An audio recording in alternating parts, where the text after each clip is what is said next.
A continuación, la primera ponencia a la que voy a dar paso se titula Cuestiones prácticas sobre el delito de hurto, la multirreincidencia. Un delito patrimonial que ha sido objeto de una creciente preocupación social y especialmente entre los colectivos policiales, tanto por el aumento de los mismos como por la profesionalización y la reincidencia con la que actúan determinadas organizaciones criminales. Es por ello por lo que se demandaba por todos una respuesta penal mucho más contundente y disuasoria para los casos de multirreincidencia en los delitos leves de hurto y que finalmente se ha visto materializada con la introducción del nuevo subtipo agravado de hurto que entró en vigor el pasado 29 de agosto y cuyas claves y pautas de interpretación serán ampliamente expuestas por el excelentísimo magistrado don Antonio del Moral García, cuyo brillante currículum paso a resumir de la mejor manera posible. Ruego que me disculpe si me dejo alguna cosa importante en el tintero. Sus inicios se desarrollaron en la Fiscalía en el año 83, siendo el número 1 de su promoción.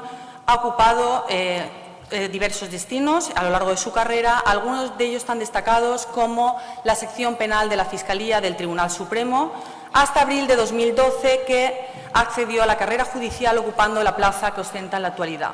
Es doctor en Derecho por la Universidad Complutense de Madrid, ha sido profesor de Derecho Penal Económico en el Instituto de Empresa, tiene numerosas publicaciones de libros y artículos sobre temas procesales y penales, director de la colección de estudios de Derecho Penal de la editorial Comares y también coordinador de la revista de Derecho Penal de la editorial Sepin.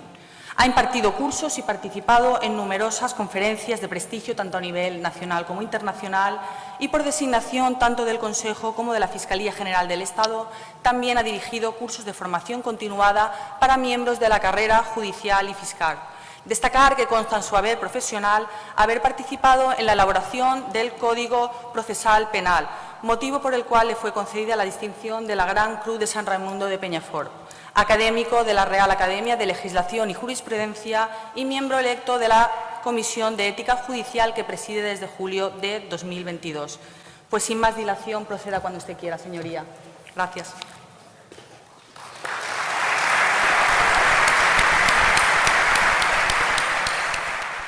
Buenos días. Comenzaré con un pequeño recuerdo que creo que sirve de entrada. Estoy encantado de estar aquí. Esta mañana, como todos ustedes, he disfrutado con esa voz que esta noche tendremos ocasión de volver a oír. Me he emocionado al hablar del compañero Javier Rivera y he vuelto a un sentimiento que en todo caso no voy a expresar porque viene a mi cabeza la anécdota que paso a relatarles. En el currículum ha faltado una de las cosas más importantes, que yo nací muy cerquita de aquí, no diré el lugar, y estuve también 2 años de mi juventud, de mi infancia, viviendo en Castellón de la Plana. Tengo muy buenos recuerdos de ambos sitios, de la Virgen del Castillo, y ya con esto alguien identifica algo, y de la Virgen de Lidón. Después recalé en Granada, donde estudié, donde pasé toda mi juventud. Allí conocí a Miguel, que es el protagonista de la anécdota que paso a relatarles. Miguel es un amigo de siempre, de hace muchos años. Él se vino también a Madrid al cabo del tiempo y mantenemos una amistad intermitente. En la capital, en Madrid, es complicado, hay que hacer mucho esfuerzo para ver a la gente. Con Miguel lo hago y en estos 40 años de estar en Madrid, pues al menos una vez al año intentamos vernos para tomar un café o para quedar. Y así hemos estado y hemos mantenido esa amistad.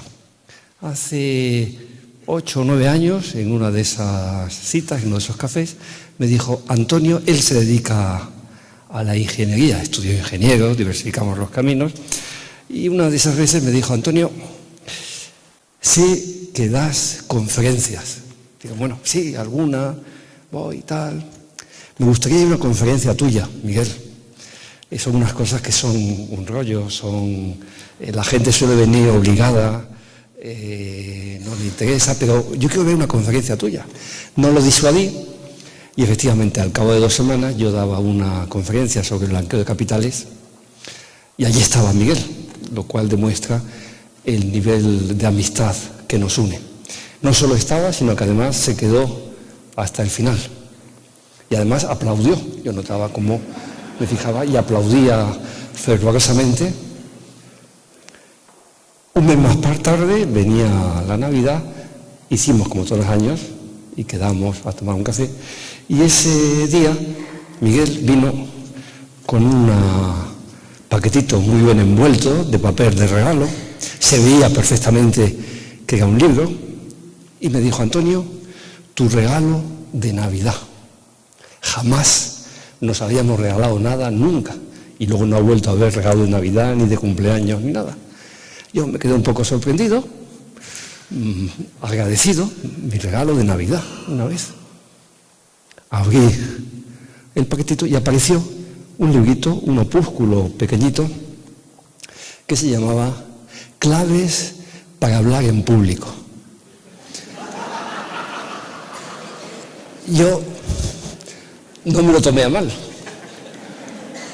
Le di las gracias, lo cogí, no hice ningún comentario, lo guardé y ya pues estuvimos hablando. Y luego me pareció que era de pues, leerme el librito, que por allí anda, en alguna de las estanterías de mi cuarto, anda por allí perdido ese opúsculo de 100 y pico páginas, nada tal. Pero tiene una cosa curiosa, dedica, en esas 100 y pico páginas hay un capítulo completo, tendrá 7 u 8 capítulos, pues hay un capítulo completo dedicado a decir, a explicar por qué jamás se debe empezar una ponencia, una conferencia, dando las gracias. Y ahí explica que eso es un tópico, que suele ser muestra de hipocresía en muchas ocasiones, que dilapida la atención del público. Bien, yo lo leí y yo, que siempre empezaba dando las gracias a los organizadores, al público, pues desde entonces lo he desterrado de mi estilo, de mis hábitos, y lo empiezo dando las gracias. Y por eso hoy no empezaré dando las gracias. Pero en cualquier caso sí que me interesaba dejar constancia de que si no doy las gracias es porque lo dice el librito, no porque no esté agradecido, porque estoy muy agradecido a la Asociación de Jefes y Mandos de la Policía Local de la Comunidad de Valencia. Estoy muy agradecido a todos los patrocinadores, a los demás organizadores. Personifico en Antonio Ortega, aunque soy consciente de todo, y quiero decir que estoy encantado de estar aquí. Y ese entusiasmo se ha redoblado esta mañana cuando he asistido a la sesión de apertura y he visto este excelente ambiente que demuestra que aquí en la Comunidad Valenciana, aunque sé que hay agentes y miembros de la Policía Local de otros sitios, están en muy buenas manos. Voy a hablar, lo anunciaba la moderadora, Isabel, de un delito. Hay gente que dice que es especialista en delincuencia organizada, en delincuencia cibernética. Yo soy especialista en delincuencia desorganizada, en delincuencia vulgar, en la delincuencia de toda la vida, que es el hurto. Ahora hay ciberdelitos, delitos de odio, o hay fenómenos criminales que tienen una fuerza más especial o que han aparecido con nuevas morfologías.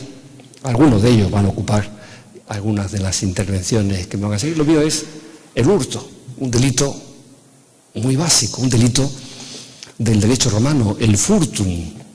Es tan sencillo como coger las cosas con ánimo de lucro del vecino.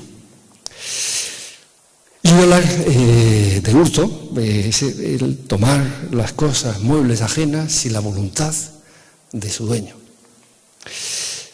Y les voy a hablar sobre todo poniendo el acento en un problema que es el hurto multireincidente que no tenemos resuelto. Creo que es la historia de unos fracasos de los juristas, de los legisladores y de los aplicadores.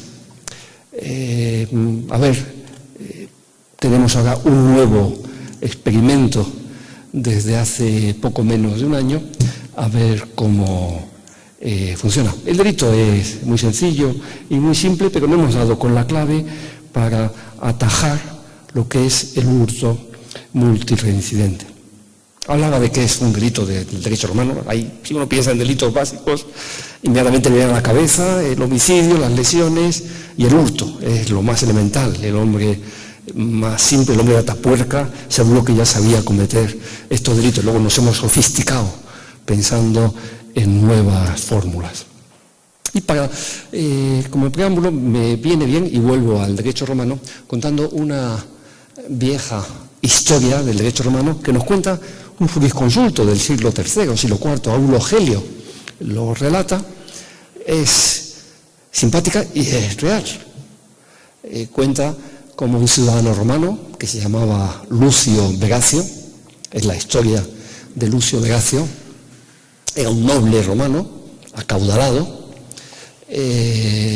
tenía probablemente, no estaba eso, pero probablemente un padecimiento mental, psiquiátrico, psicológico, que hoy seguro que un psiquiatra inmediatamente identificaría, pero entonces no, porque una de sus aficiones, de sus mejores aficiones, era el circo, los espectáculos romanos, las saunas, eso no le daba, y a él lo que le gustaba es salir paseando, y cuando se cruzaba con gente iba distinguiendo, y de vez en cuando se acercaba al otro ciudadano romano que pasaba por allí y le golpeaba sin ningún motivo, le pegaba un puñetazo o le empujaba y lo tiraba al suelo, y siempre iba acompañado de uno de sus esclavos, que llevaba una bolsita llena de monedas de 2 ases, según relata plásticamente y gráficamente Aulo Gelio.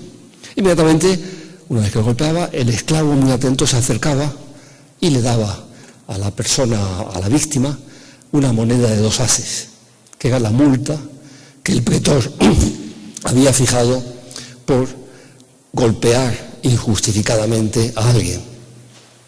A Lucio Vegacio aquello le compensaba, él estaba encantado. Cuando esto llegó, nos cuenta Aulo Gelio, cuando esto llegó a oídos del pretor, la historia de Lucio Vegacio, cambió y se puso a pensar, y entonces inventó lo que se llama, y seguimos viviendo de eso, la multa proporcional.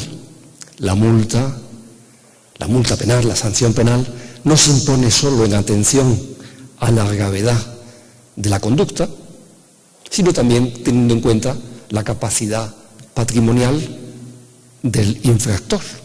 Y se inventó, para fijar la multa, ya no la multa será de 2 ases, sino será una multa proporcional teniendo en cuenta el nivel económico del infractor. Eso, seguimos viendo de eso. Ahora, desde 1995, y copiando a los daneses y a los suecos, le llamamos diamulta, que al final es lo mismo que inventó Aulo Gelio, el pretor de la época de Aulo Gelio, pero que al final es multas que se fijan en la capacidad económica. Diamultas, ¿cuánto? En teoría, como nivel teórico, ¿cuánto gana esta persona? Pues tanto dinero tendrá que pagar, pues tantos días de trabajo tendrán que ser destinados a esta multa. Y esto nos habla de que una de las la finalidad principal del derecho penal no es castigar. La finalidad principal del derecho penal es disuadir. Un derecho penal que confina a mucha gente en prisión o que provoca muchas condenas, muchos delitos, es un derecho penal fracasado. Me entenderán enseguida. Un derecho penal que consiguiese que nadie cometiese ningún delito, un código penal que jamás tuviese que aplicarse, si efectivamente están recogidas todas las cosas, sería un código penal que ha triunfado plenamente. Obviamente entre estos dos extremos hay que manejar, pero el artículo, por poner un ejemplo también muy simple, el artículo 138 del Código Penal, el que matare a otro será castigado como homicida con la pena de prisión de 10 a 15 años. Su finalidad principal no es tener gente condenada en la cárcel a esas penas. Su finalidad principal es que la gente no cometan homicidios. Por tanto, digamos, este artículo funciona, a ver, ¿cuántas personas hay condenadas en prisión por homicidio? ¿500, 1000, 1200? No, la estadística es otra. ¿Cuántas personas hay vivas? Porque existe el artículo 138 del Código Penal. Porque lo que pretende sobre todo es disuadir a los ciudadanos de cometer el delito de homicidio. Hay muchos ciudadanos que no necesitan el derecho penal para no cometer un homicidio. Hay otros que eso es lo que les mueve, pero está en el imaginario popular, en el imaginario colectivo está instalado eso. Haces determinadas acciones y te sancionan. Algunos tampoco necesitan en principio el artículo 138 del Código Penal, pero algo les ayuda. Cuando ven a un vecino, cuando ven a una persona, que exista el artículo 138 también les ayuda un poquito a comportarse. Pues bien, eso, si el delito, la finalidad es disuadir en los hurtos multireincidentes, esa finalidad no se está consiguiendo. Estudios recientes, tampoco muy recientes, pero de los penalistas americanos, que son como mucho más pragmáticos que el derecho penal europeo, el derecho continental, que son más conceptuales, más tal. En Estados Unidos, en algunas universidades, hay un autor, Moderno Robinson, que habla la teoría del retribucionismo empírico. No me voy tranquilos, que no voy a entrar en esas temas, pero gasta una idea muy básica, muy intuitiva, que a cualquiera nos sonará bien, pero está muy bien estudiada también con estudios psicológicos y tal. El carácter disuasorio de una pena, la función de prevención de una pena, depende de 3 factores. Uno, que inmediatamente captamos, pues de la gravedad de la pena. Una pena de prisión de 20 años disuade más que una pena de prisión de 1 año. Es evidente. Lo captamos inmediatamente, y quizás sea que el legislador es demasiado simplón pensando que ese es el único factor que influye, pero influyen tanto o más, como han demostrado, en la capacidad disuasoria de una pena, la inevitabilidad de la pena, que el ciudadano perciba, que el delincuente perciba, no solo que le van a castigar con tal pena, sino que note que es muy difícil eludir esa pena.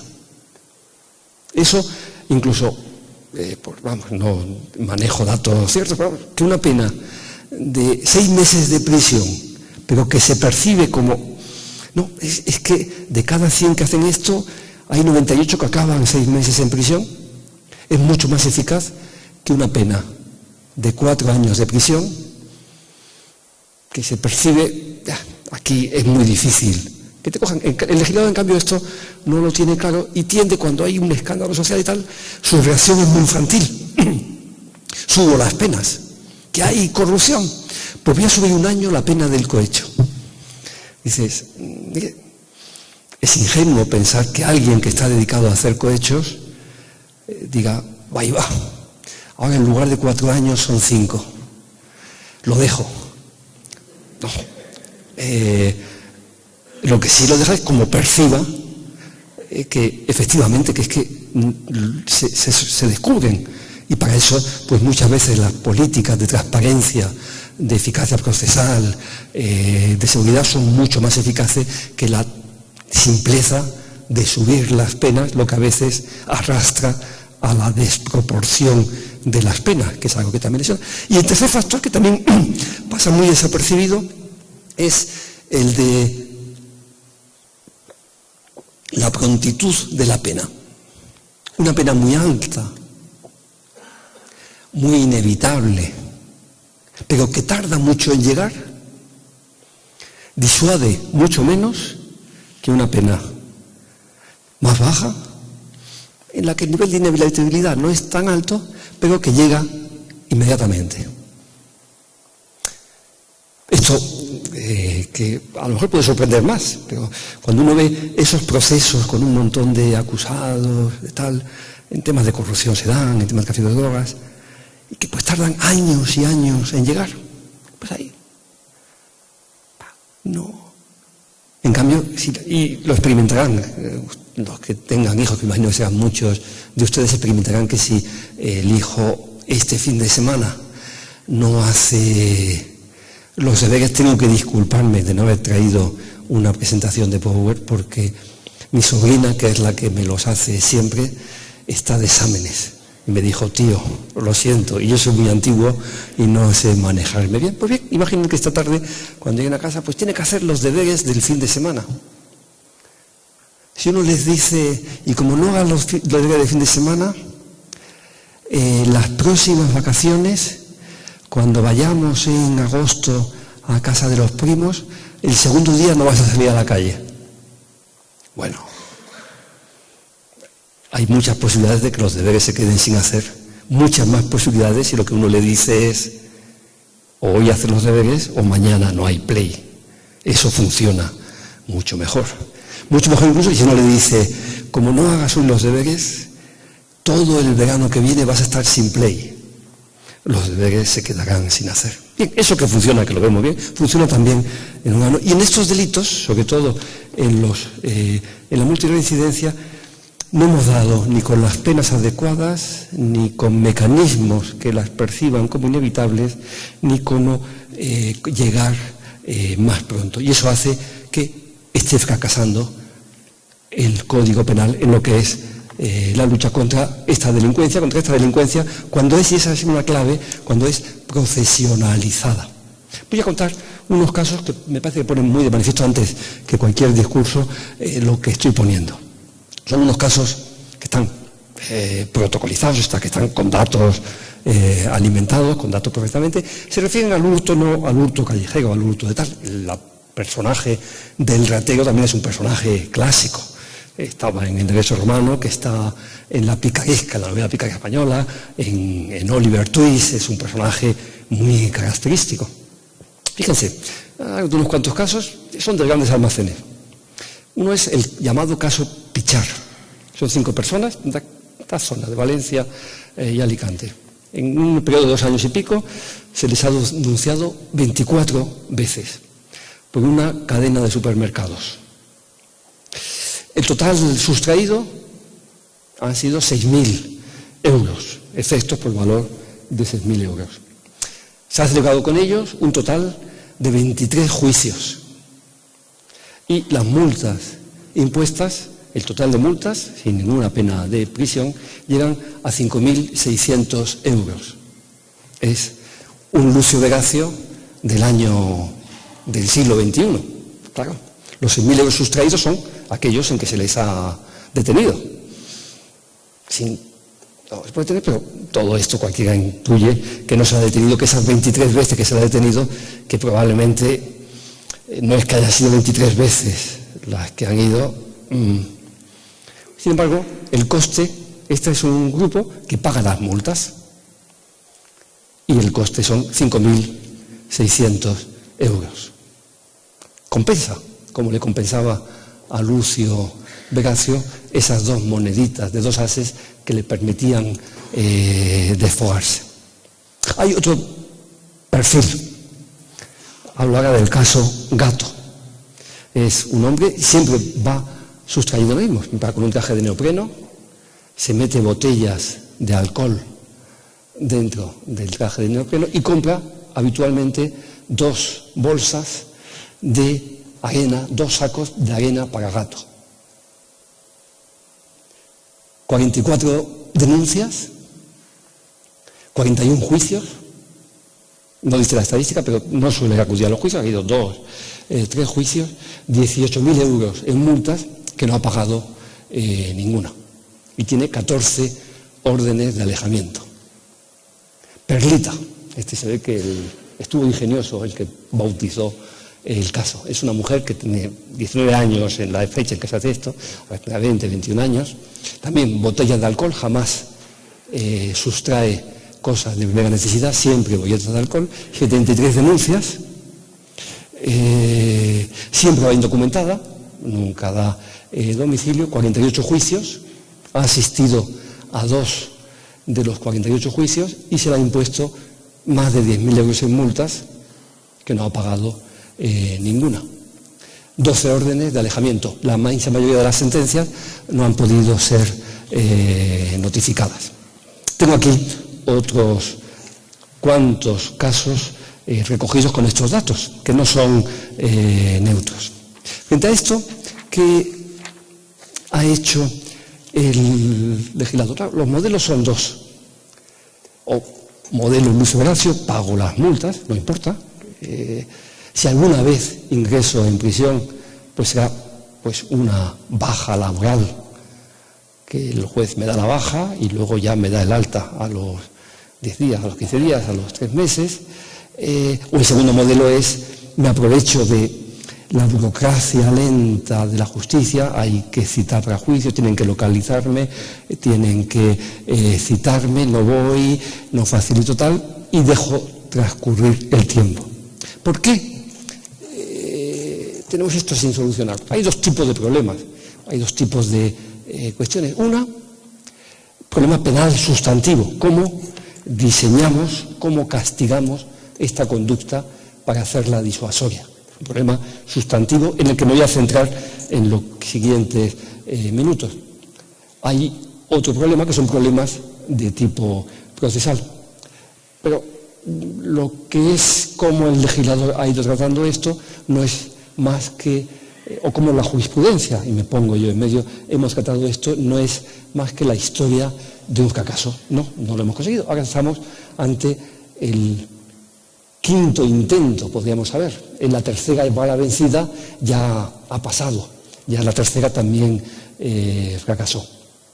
Pero si piensan, pues eso es la dificultad de tal, en que las penas leves, y estos, en los casos que he relatado, casi todos son delitos leves, las penas leves prescriben al año, en que la pena de multa, si no la pagas, no se interrumpe el plazo de prescripción, porque te vayan requiriendo, en que para convertirla en una pena de prisión subsidiaria por impago de la multa, necesitas localizar al eso, requerirle, investigar si tiene bienes, y entonces ya la convierte, y entonces empiezas a buscarle de nuevo para ejecutar esa pena, y todo esto en un plazo en que al año el delito leve está prescrito. Vamos a ver cómo se ha abordado esto por el legislador y cómo es la legislación recién estrenada que ha pensado para estos temas. Antes voy a decir dos cositas que me parecía que tenían interés sobre el delito de hurto y que inciden también en esto. Una, que fue una medida eficaz y que sigue permaneciendo. En estos delitos, el delito de hurto, lo saben ustedes bien, cuando no pasa de 400 euros, es un delito leve, con todo lo que conlleva el delito leve.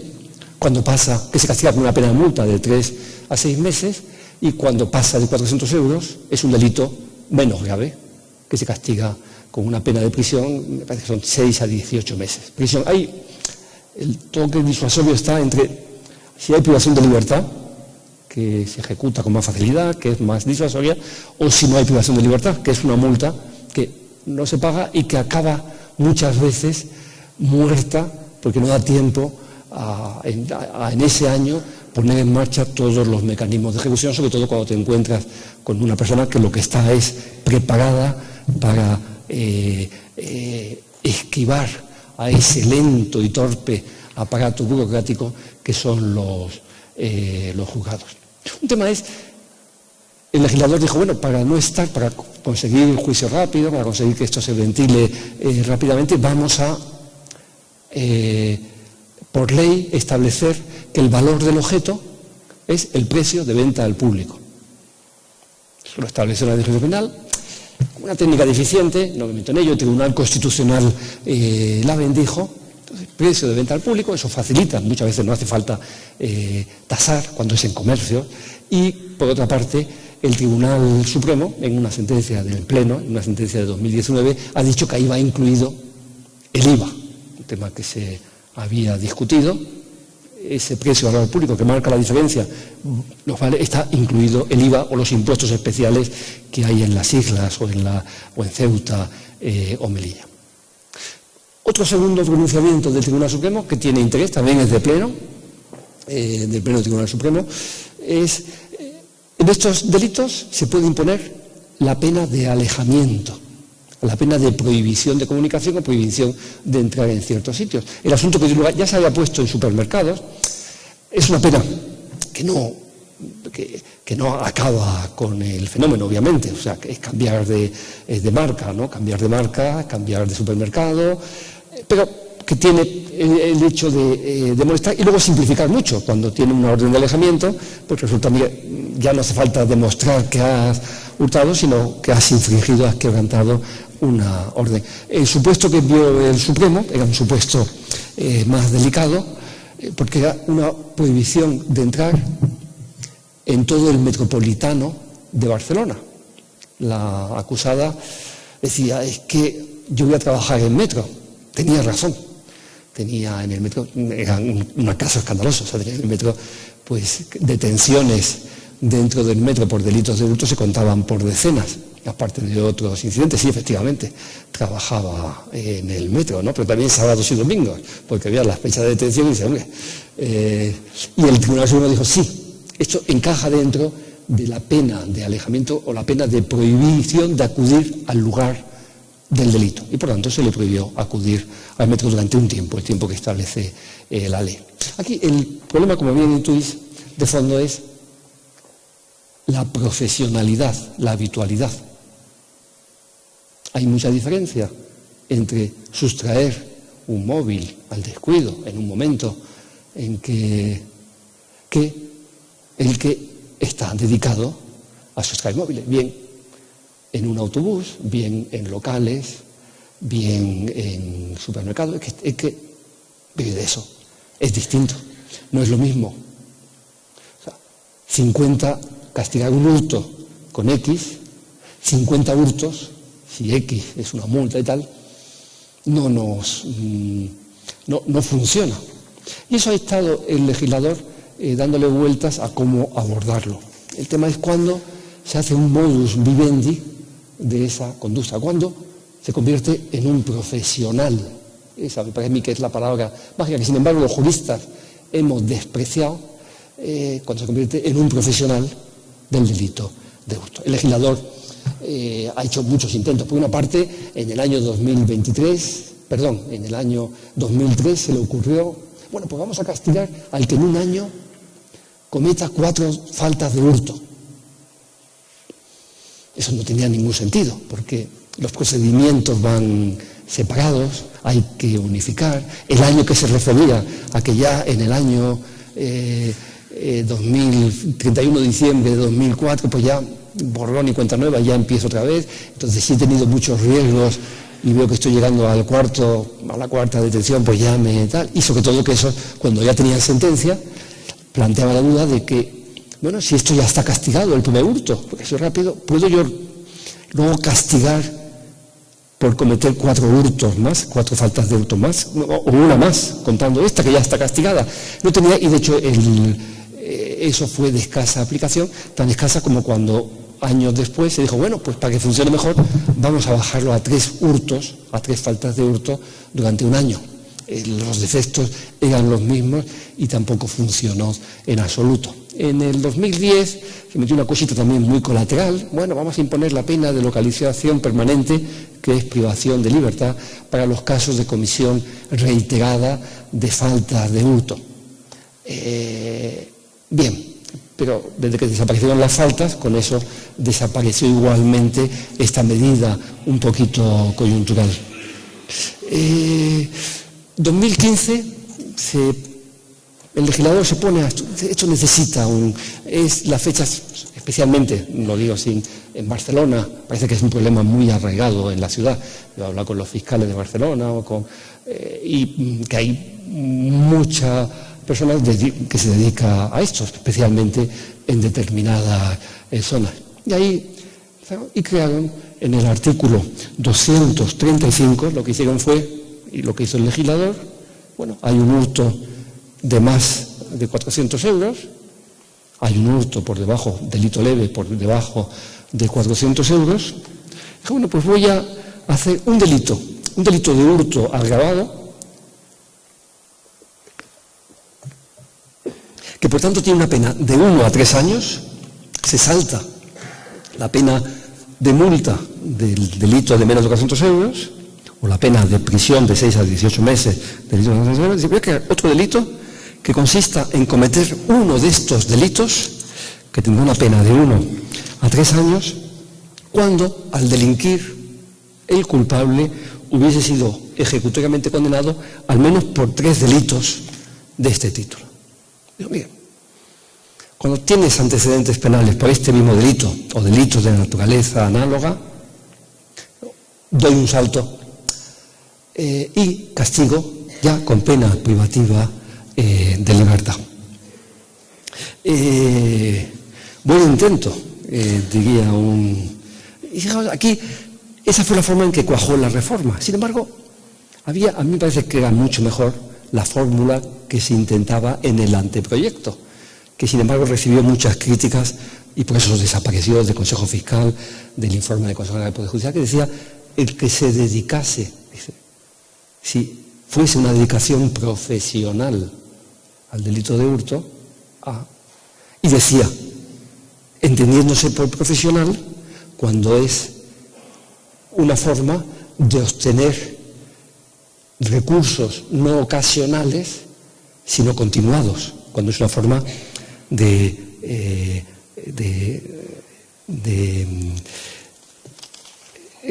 vida, ¿no? Cuando es una fuente de ingresos no meramente ocasional. ¿Esto por qué desapareció? A mí me parece que no son correctas las excepciones. Los penalistas tenemos una versión, a nosotros nos mencionan el derecho penal de autor, y es como si al Liverpool les mencionan al Real Madrid últimamente, ¿no? Es un no.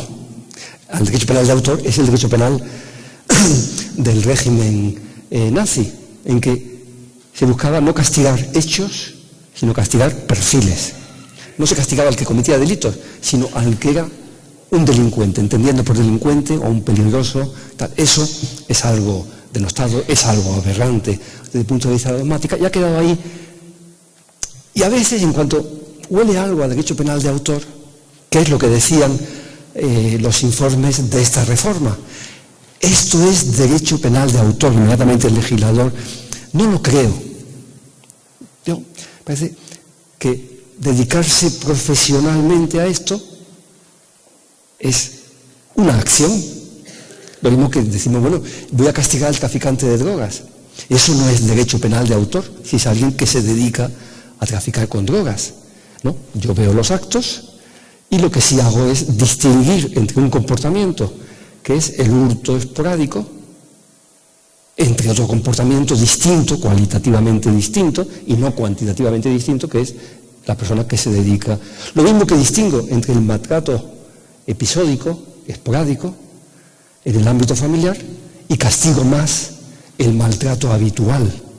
No le castigo por ser un maltratador como un perfil criminal, le castigo por cometer habitualmente actos de maltrato, que es mucho más que castigar aisladamente las conductas. Y al traficante de drogas, pues sí, le castigo por hacer actos de tráfico. Por tanto, me parece que ahí había algo de atávico, ¿no?, en ese horror, a decir, bueno, no, este tipo no nos vale. Entonces acudió a la fórmula más objetiva, sin duda, que va a dar más seguridad, pero que plantea muchos problemas, como veremos, que es, vamos a contar. Y a partir de tal número se le castiga mucho más. Eso llegó, estuvo funcionando un tiempo y llegó al Tribunal Supremo, y el Tribunal Supremo en una sentencia, la sentencia 481-2017 de 28 de junio, también es una sentencia de pleno. Yo creo que no estaba en esta sala, estaba yo solo, me parece, en ese pleno. Yo creo que Julián Sánchez Vergara estaba entonces de fiscal general del Estado. Y en esa sentencia, una sentencia un poquito creativa, el Tribunal Supremo dijo, mire, esto de convertir un delito leve por menos de 400 euros, convertirlo en un delito, o sea, pasar de multa de 3 a 6 meses a prisión de 1 a 3 años, saltándose el escalón intermedio, solo porque uno haya cometido más delitos leves, no me gusta. y por tanto con una interpretación un poquito forzada, o sea, bastante, un poco arrogante, porque pues dice, no, para que sea este subtipo agravado, hace falta que las 3 condenas previas sean por delitos menos graves. Claro, en estos delitos, la realidad criminológica revela, uno, que suelen ser delitos que cuando se persiguen están en grado de tentativa, los consumados se descubren menos que los intentados, lo normal es coger con las manos en la masa. Y segundo, en que pues, las cuantías son escasas. Y eso pues, provoca que en muchos de estos casos se pierdan, porque si no puedes pasar. La sentencia fue polémica, es una sentencia que tiene 9 votos apoyándola y tiene un voto particular que firman 6 magistrados que dicen, no, si el legislador ha querido esto no soy yo quien para decir si es proporcional o no, o tal. Y el voto particular de 6 magistrados que recurren, el que hace el voto particular, aunque se lleguen 5 magistrados más, es el magistrado Pablo Llarena. Me parece que el voto es muy, vamos, las dos cosas están muy bien fundadas, pero el voto particular dice, mire, y hace un ejemplo muy visual. Me gusta, esto es como en el fútbol, ¿no? Patada, tarjeta amarilla, patada, amonestación. Claro, a la cuarta no basta con seguir sacando tarjetas amarillas, viene la roja. Y dice, esto que todos dices, pues no es descabellado establecer una pena más grave. Eso dejó totalmente tocada la reforma, y de entonces pues empezó un rum de decir, bueno, esto hay que darle, porque al final también con esa sentencia el Tribunal Supremo en parte secuestra el lenguaje. Claro, si el legislador dice, cuando haya sido condenado 3 veces por delitos de la misma naturaleza, será castigado con tal, y el Supremo dice, no, tiene que ser 3 veces por delito menos grave. Dice, bueno, ¿y cómo quieres el legislador? ¿Qué quieres que haga para decir lo que yo quiero? O sea, ¿qué tengo que decir? No sé cómo decirlo, porque me has secuestrado el lenguaje. Y empezaron movimientos de reforma, algunos, y ahí pues, y además en un tema en que todo el arco parlamentario, o casi todo el arco parlamentario, hay un proyecto de ley, una proposición de ley del Grupo Podemos, otra de Esquerra Republicana, otro proyecto de Vox, del Partido Popular, cada uno con sus matices y con sus cosas. Algunos proponían explicar más, dejar el mismo concepto, pero diciendo, mire, sentencias, aunque sean por delito leve, y aunque no voy a entrar ahora en los argumentos del Tribunal Supremo, pero explicándolo ya de una forma que diga, mira, te lo digo, claro, es que quiero que aunque sean por delito leve, se le condene a esta pena. Otros iban a crear un modelo intermedio, y había algunos incluso, a mí me parecían muy bien pensados, muy bien articulados, muy bien tal, pero al final, por esos avatares que imagino que tienen que ver con la política, en lugar de estos proyectos que estaban estudiados, había un proyecto en el Ministerio de Justicia, había unas proposiciones de ley que luego todas decayeron, que estaban tal, al final, una enmienda en otro proyecto de ley de Junts per Cat, un partido especialmente sensibilizado con este tema por su electorado, consiguió en un pacto que en ese proyecto de ley, sin necesidad de esperar a la tramitación de una ley, se metiese una enmienda realizada por ellos, que es la que luego ha quedado convertida en el artículo 234.2 del Código Penal, que es como está ahora la cuestión. Yo creo que no acierta y que es un semillero de problemas que voy solamente a mencionar brevemente. Bueno, la pena de multa, pero dice a continuación, uno sigue diciendo que cuando tenga antecedentes por varios delitos que sean graves o menos graves, iremos a la pena de 1 a 3 años. O sea, un delito leve en el que hay antecedentes por 3 delitos de hurto menos graves, se convierte en pena de 1 a 3 años. Pero a continuación dice, no obstante, en el caso de que el culpable hubiese sido condenado ejecutoriamente al menos por 3 delitos comprendidos en este título, aunque sean de carácter leve, siempre que sean de la misma naturaleza, y que el montante acumulado de las infracciones sea superior a 400 euros. En ese caso, volvemos a la pena del delito básico de hurto, a la pena del delito de hurto por más de 400 euros, que es una pena de 6 a 18 meses. Entonces, la idea es, mire, si un delito leve o un delito leve viene precedido de 3 condenas por delitos de hurto leve, la pena será la del tipo básico. En lugar de multa, la del tipo básico, siempre y cuando, que esto es algo pensado por alguien que no está en los juzgados, que no está en la calle, que no está en los tribunales, siempre y cuando la suma de esos delitos, del montante, pase de 400 euros. Esto es regripar el motor. Mala técnica. ¿Por qué? Dice que sumen más de 400 euros. En primer lugar, deja la duda de decir, ¿qué tienen que sumar más de 400 euros? ¿Los 3 previos o los 3 más el cuarto? Dudoso. O sea, si yo he traído 150 más 150 más 90, ¿puedo añadir lo del cuarto? Dudoso, porque gramaticalmente caben las dos interpretaciones. Segundo, hombre, para saber si se da esto, yo necesito no solo conocer los antecedentes, que bueno, que eso lo puedo tener, sino que además necesito saber por qué es cada antecedente. No me basta saber hurto leve, necesito la sentencia para saber cuánto valía lo que en aquel caso iba a hurtar. Sentencias que muchas veces, ahora habrá que coger la costumbre de ponerlo, que muchas veces no te indicarán el valor, porque si manifiestamente vale menos de 400 euros, la sentencia no habrá tenido ninguna preocupación por tasar ese móvil o esa billetera o por ver lo que hay adentro, sino que se limita a decir, intentó sustraer una tal que costaba menos de 400 euros, con lo cual no vamos a poder hacer la suma. Y hacer la suma nos va a costar, le va a costar a los juzgados, porque los juzgados tienen que traer las sentencias, tienen que ver qué consta, tienen que ver testimonio de la sentencia, y eso hace que el mecanismo del juicio rápido se te quede completamente inoperante para estos delitos. Voy acabando porque me pasando el tiempo, pero el problema de los juicios rápidos. Y luego el problema siguiente es el de conjugar esto con el delito continuado. Me explico, el delito continuado es otro mecanismo que inventamos los juristas que consiste en decir que cuando alguien hurta, eso es una falta de hurto, si luego al día siguiente vuelve a hacerlo, otra, pero si hace muchas, vamos a hacer que sea un delito continuado.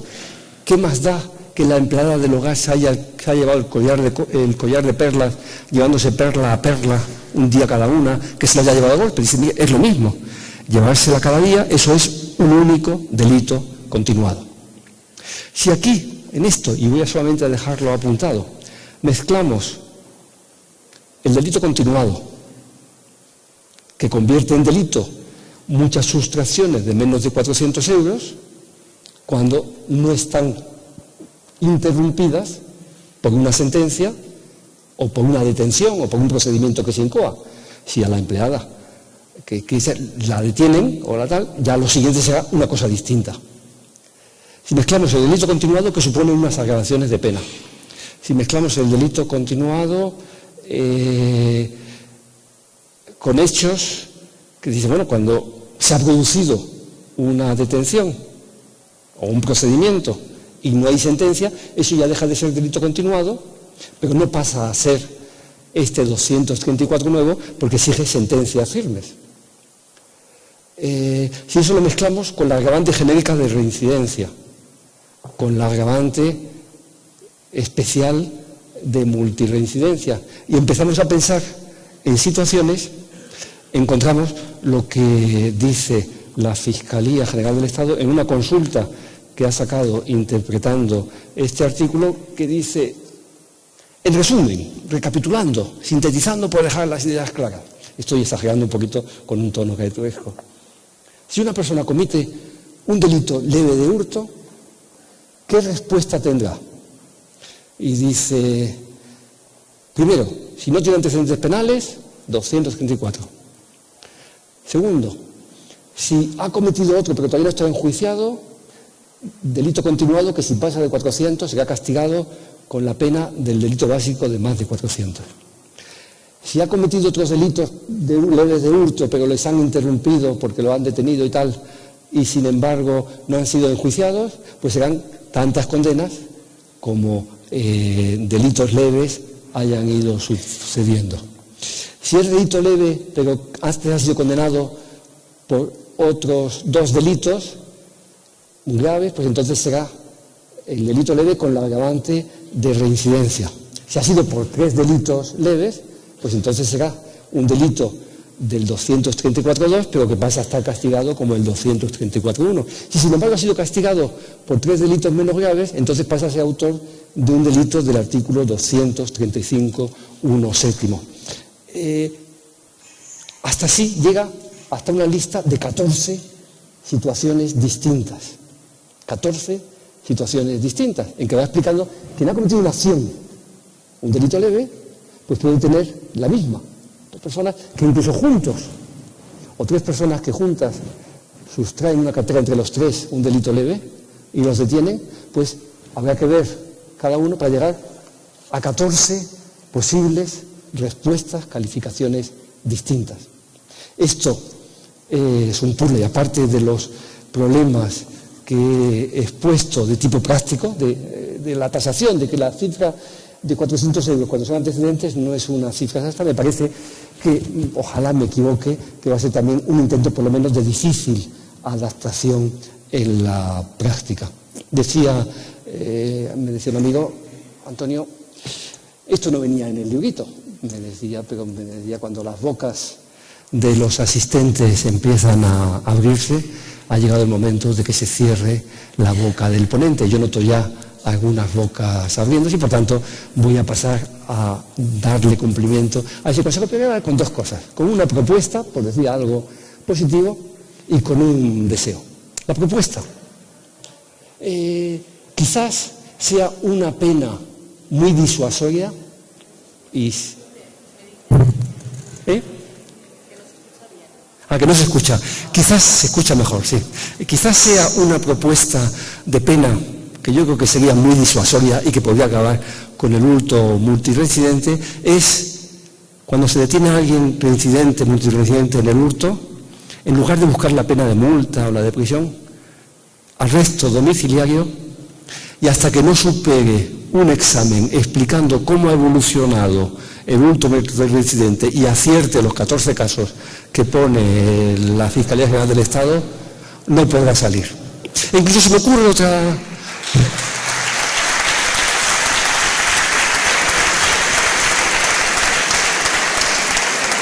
Se me ocurre una última penalidad que sería, aunque esta quizás roce los tratos inhumanos o degradantes. Mira, vas a escuchar una ponencia del magistrado del Moral y si vuelves a hacerlo, 2 ponencias. El librito no decía nada del final, por tanto, me parece que estoy legitimado para dar las gracias por la atención, para dar las gracias de nuevo por la acogida y para manifestar un deseo. Yo lo que aspiro ahora es a ser reincidente en este congreso.